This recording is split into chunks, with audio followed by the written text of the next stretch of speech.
Welcome back to the weekend wrap. No production, just my thoughts. As always, please like and subscribe, share with a friend, a colleague, a relative, an associate, an enemy, any and all in between. It's appreciated.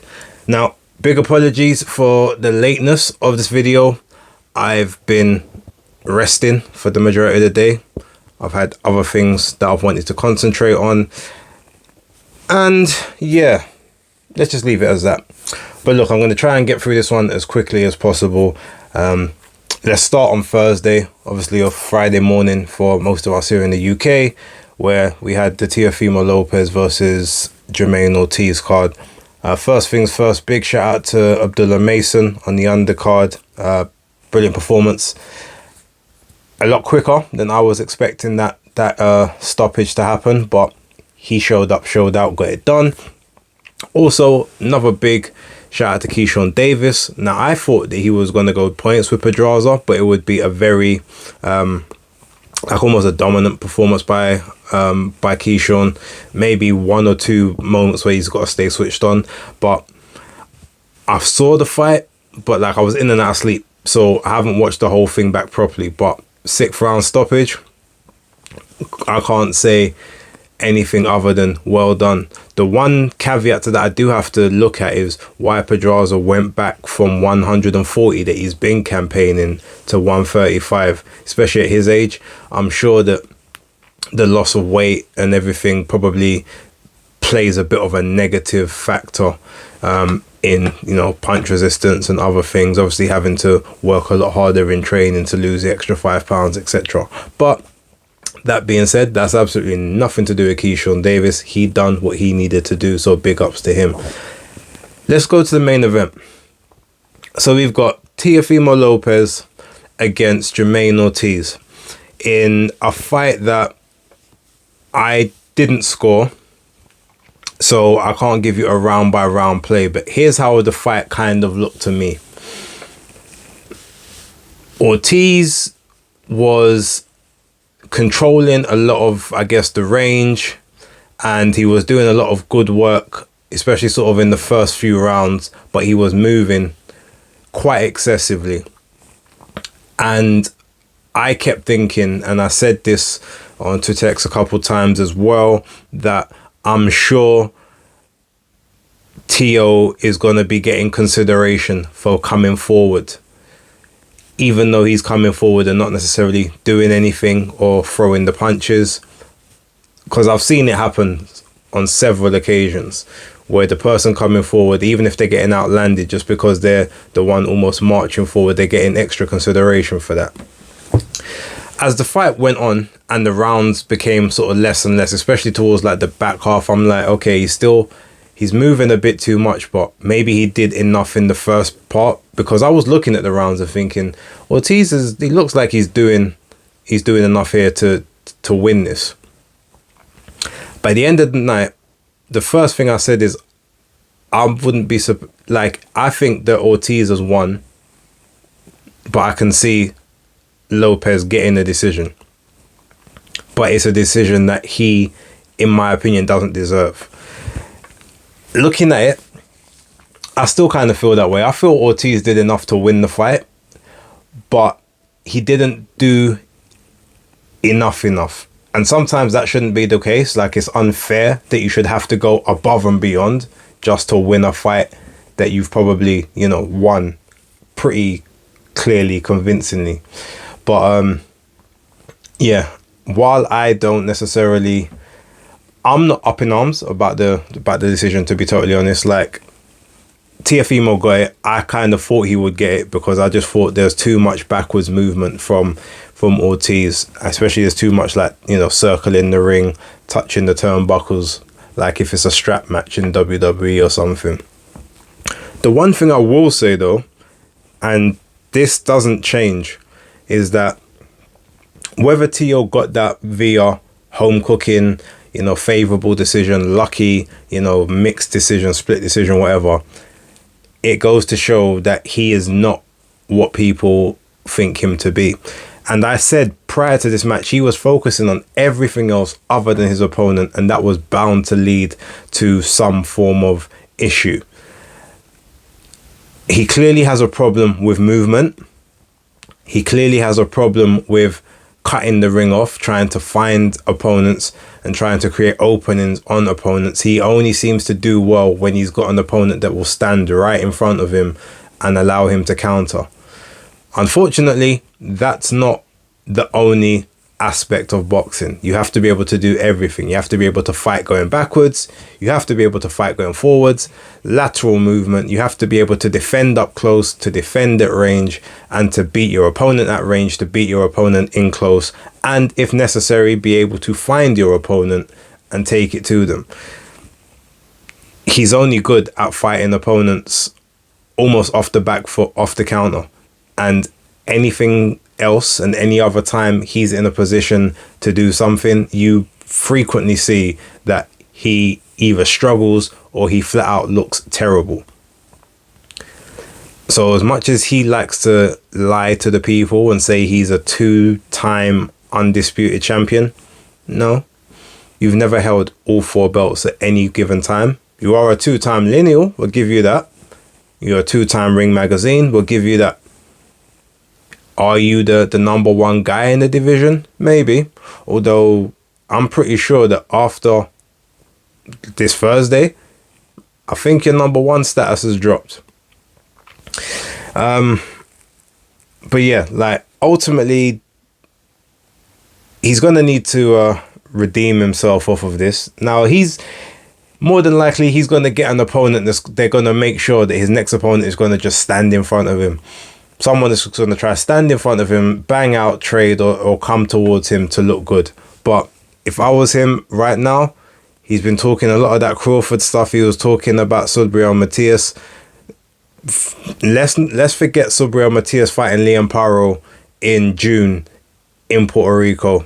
Like, Teofimo, make the offer now. If you're really about that work and you want to erase this from your memory, that's the fight you need to make now. That unification. Because otherwise this stench is going to linger. And from it's not the first time that you've put in a turd of a performance.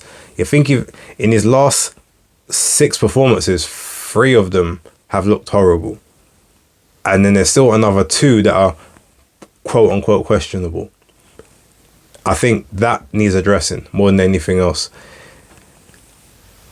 I compared him to Tyson Fury at one point, saying, you know, yes, clearly has talent, but isn't consistent enough to be able to put himself amongst the greats. He's very up and down. Like, you either get a great standout career best performance, or you get a performance where you think this guy is just totally lucky to still have his belt, or to have seen the final bell, let alone to have won the match. And that's kind of how I look at it here. So there's definitely a lot that's got to do there. But anyone who had stock in Teofimo as being the guy, yeah, I think you need to look for someone else. That you need to withdraw that stock or sell that very quickly before you crash out of the market. Outside of that, this Saturday we had Queensbury and Matchroom. Now, as I was at the Matchroom card, let's talk about the Queensbury card real quick. I managed to see some of it today. I was a bit tired, to be honest, but there was a few fights that I took notice of. There was obviously the Alois Jr. fight, which I saw. I think he got a first round stoppage after 2 knockdowns. So good on him for there.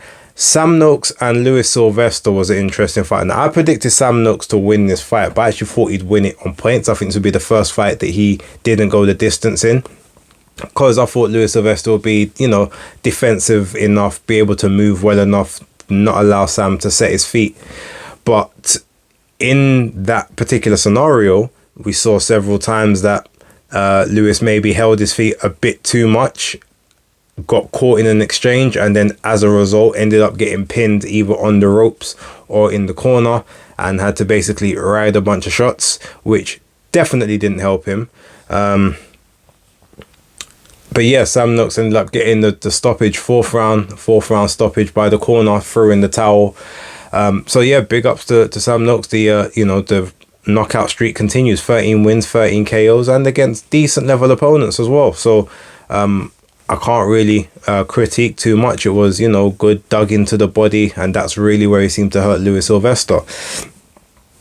After that, there was, well, I guess the first fight of the main broadcast, I think, was the Cash Asfak against Abdullah Masood, or Masood Abdullah is one of the other, apologies. I predicted that Masood would win the fight via KO, which he did. Not really much more to say about that. Ashraf's seen better days. I don't know what he does moving forward. Masood, I'm sure, is going to do, I guess he's going to carry on his progression, carry on his development, climbing up the ladder slightly and see what sort of happens there. Haven't really got much else to say on that, to be honest. Then we get to Anthony Yarde against Marko Nikolic. Alright, so you guys would have known my opinion on this fight prior to, I guess prior to it taking place. There's people on Nikolic's record that actually beat him that are still undefeated. And I don't understand why you wouldn't have taken one of the undefeated opponents who have still got something to live for, as opposed to this guy who is not even a full-time boxer. Like, he actually has a full-time day job. He's a firefighter. But yet, this is who you bring in for, quote-unquote, keep busy. I mean, there are many other credible opposition.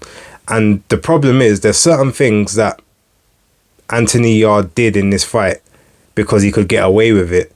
But they're the same things that ultimately cost him the Beterbiev fight, the Kovalev fight, even the first Lyndon Arthur fight. Because there's certain fundamental flaws that he is employing in the ring that he doesn't seem to be correcting, because the level of opposition that he's in there with is not making him have to. So then when he steps in against the big guys of the division, those flaws and those fundamental issues are still there. The only problem is those guys are actually able to capitalize on what the mistakes that he's making or the things that he's doing. And I just don't understand how up until this point, this hasn't been addressed. Like, we're literally going through the same cycle 3 times over. Now we're talking about, I want big fights. He's saying he wants the Buatsi fight, but everything is never just saying, yeah, I want Buatsi next, let's go. Everything's about, like, the timing's got to be right, or like, we've both got a team, he's got a team, I've got a team, so the deal's got to be right. Or it's like, as long as it's like, let's do it for something. It's like, well, no, it's either you want to make the fight or you don't. Similar with the Craig Richards thing. You got, Eddie Hearn said, well, look, if they do the 5v5, Craig's going to be my guy at light heavyweight. I'd love the Anthony Yarde fight for Craig Richards. Now, supposedly, the two of them are good friends, all right? But Craig said, well, look, I'm down. Like, if you put me as the pick and that's who I'm fighting, I'm cool with that.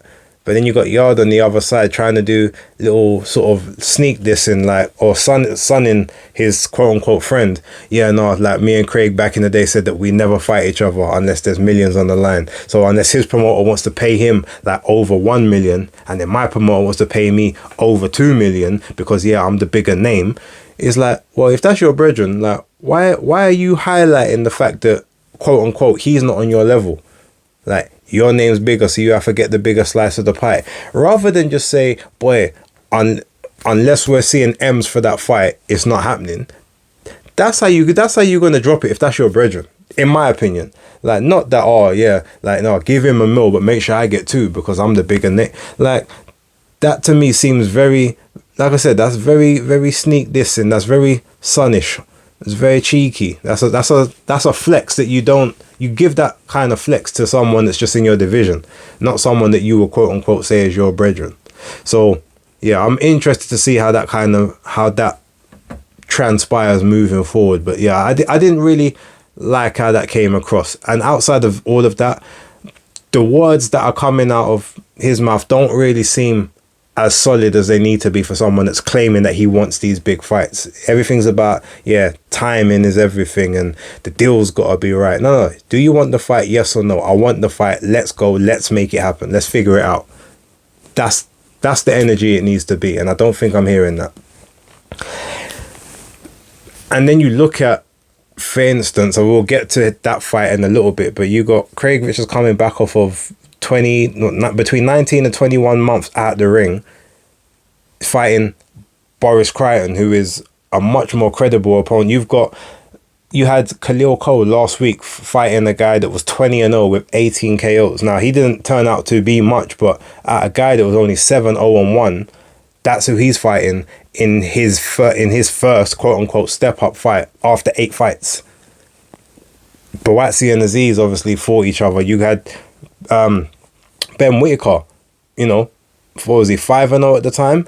But he's fought Khalid Gradia, who, journeyman, definitely more losses than wins, but everyone knows is a tough outing. A guy that, for the most part, tends to go the distance with most people and gives them a hard night's work.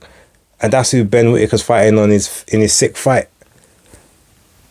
But you're fighting a part-time fighter in your 26th? Is it 26th fight? 22 and 3, 23 and 3, something like that. Something just ain't really right there. But I don't want to dwell on that too much. I'm just thinking everyone else seems to be making those necessary steps and building block fights except him.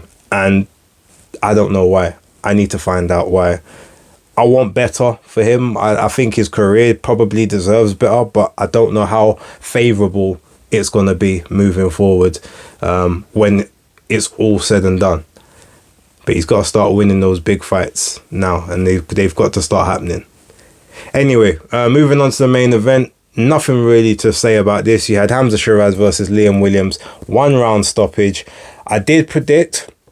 I said it wouldn't go past 5 rounds. I predicted it could be over fairly early because Liam Williams has notoriously had poor punch resistance, especially in the first couple rounds. He seems to get hurt early and then seems to take to the punches afterwards and then does well sort of down the stretch. But I just didn't think he would get to that position where he would be able to get down the stretch. Now, I didn't think it would happen in the first round, but I was expecting it to happen in the second or maybe third. So, look, congrats to Hamza Shiraz. See what he does moving forward. Hope he, gets to move on. I think he's going to be 4th in the WBC rankings at 160 right now. I'm sure they might be looking to make him their 160 pick should that happen for that matchroom versus Queensbury. But I guess we'll wait and see moving forward. Then at the matchroom card, so I was there. I got there just as the main the main broadcast was starting. Only fights I really want to talk about. Let's start with Shannon Ryan against Jasmina Zapatochna. Now, this fight, from seeing it how I saw it, I was dead center of the ring, like watching. At the time, I found it extremely hard to give Jasmina a round. There was, she was very competitive in a lot, but the only rounds I almost gave realistically out of pity was like rounds 8 and round 10. So, and that's after the head clash happened, which clearly was not in anyone's playbook. That wasn't anyone's vision board. But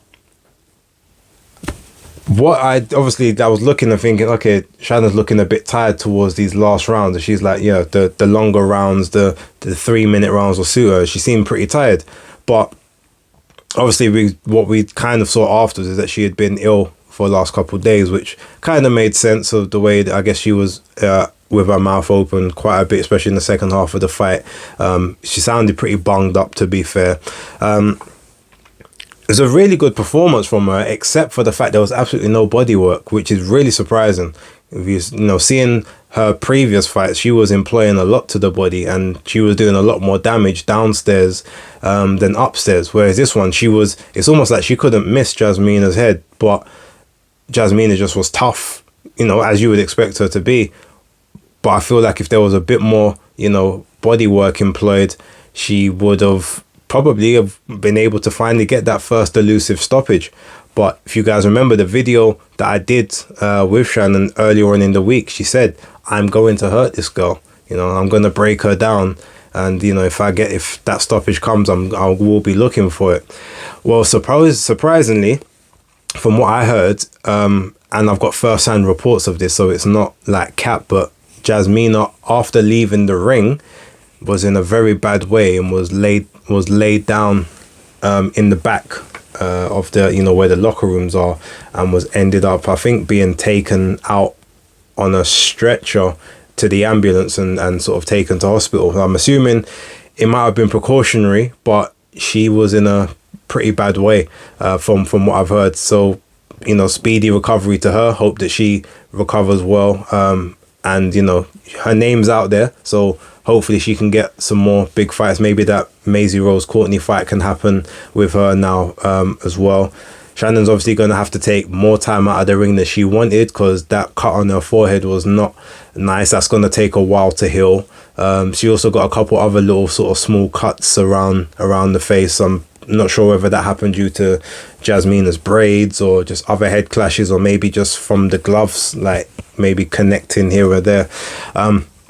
But yeah, so that's going to be frustrating for her, but I'm sure that she'll bounce back. Hopefully she can be ready for maybe June, July time, and middle to end of July, get back out then against Emma Dolan, which is the fight that she wants next, and then maybe get out another once or twice towards the back end of the year, possibly in a title fight. But the girls in the division at super flyweight, they're no slouches. There's a few of them who, if we get to that level after the Emma Dolan fight, maybe I'll start talking about some of the potential opponents. But yeah, there's a couple there that, yeah, Shannon she'll need to tighten up on a few things for her to take the belt from them. But yeah, that's that one. Craig Richards versus Boris Crichton. Again, as I said, Craig out of the ring, 20 months. First fight back in the ring, 7 rounds, 7 good rounds. The first few rounds, I felt that in the opening stages, Craig looked a little bit, I'm not going to say tentative, but obviously I guess he's thinking, okay, I need to make sure that time is right, I got my distance right. And from what I saw, like, yeah, he got caught a couple of times. I think maybe rounds like 4 and 5, when he started trying to commit to shots a bit more, that's when it looked like to me he got caught. But he never got caught with anything like really hard or really flush. I think maybe one time in the 5th round, and primarily the majority of the time was only when he was really opening up, trying to dig downstairs to the body of Boris Crichton, or when he was, or just after an exchange, maybe took a bit too long to pull his hands back to his head or whatever. But a lot of time Boris was hitting arms, maybe hitting top of the chest, hitting a bit of the back. Craig did pretty well, sort of rolling and evading quite a few shots. I need to watch it back from like the TV angles, because from the way I saw it, that's kind of how I saw a lot of the shots, but maybe some did land a lot cleaner on TV.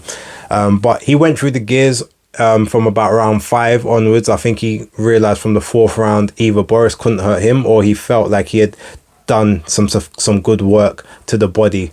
And then you see him run to the center of the ring from like round 5, and then that's kind of when he systematically then started to break Boris down. And then round 6 was pretty much a point where he said, all right, I've got this guy now. And that's when they actually started having exchanges. And he got caught on a couple of those exchanges, but every time he got caught, it was like a flash shot, whereas he was really digging a shot in on Boris, and you could tell who was not liking the shots more than the other person. Then we get to the 7th round, obviously a really hard body shot, folds Boris on, rocks him to the ground, and then sort of Craig goes in for the kill, and corner waves the white towel, and the fight gets called off. And Craig has done what no one has done to Boris since I think his 6th professional fight. He had one sort of KO loss then, but that was the only loss he had via KO, and that was when he was really inexperienced. Been the distance with Lyndon Arthur and several other credible opposition, but Craig was the first one to stop him in recent memory, and have a better performance to some of the others. So he's established himself, showed his back. I'd like him to be able to get back out once more if possible, but I did speak to Eddie Hearn after the event, and he pretty much said no, that won't be happening. Like, we're ready for him to go straight into a big fight next. I don't think he needs another fight. So fair enough. But yeah, going back to obviously what we were saying before, if this is the level of opponent you've got coming off of 20 months, then I don't see why someone else, you know, like Yarde, who fought 4 or 5 months ago, can't have a similar level of opponent, you know, coming off of 4 months or 9 months between the Better BF fight and the other fight that he had back in September, who the name of which I don't remember. But yeah, there was that. Then we had there was Cameron Vong. I mean, he did well against Ishmael. Wasn't it Ishmael Ellis? Yeah, he got the stoppage eventually. It was what it was.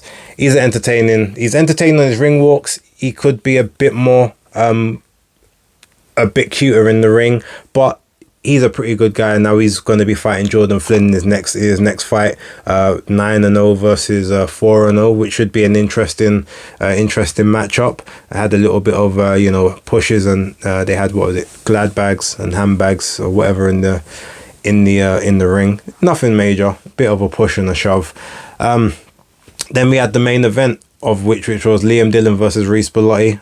I predicted that Reece Bellotti would win this fight on points, but I think I predicted it would be a majority decision, whereas in actual fact it was unanimous. Now, it's one of those fights. It was horrible watching dead on if you was trying to score it, because a lot of it you saw, okay, Reece Bellotti is landing a lot of cleaner, eye-catching shots, but the work rate is all really coming from Liam Dillon. But the problem is, I think everything was more like, it felt like brush strokes. There was a lot of brush stroke shots. It was a lot of windscreen wipers. There didn't really seem to be much power on a lot of his stuff, whereas Reece Bellotti could not miss with the uppercut left hook combo, which he threw. I think in one round he threw that same combo like 5 times, and it landed each 5 times.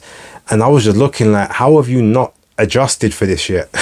But obviously, yeah, Liam Dillon pretty much showed, you know, that he did well to win that British title, but that's definitely the level that he will be in campaign at.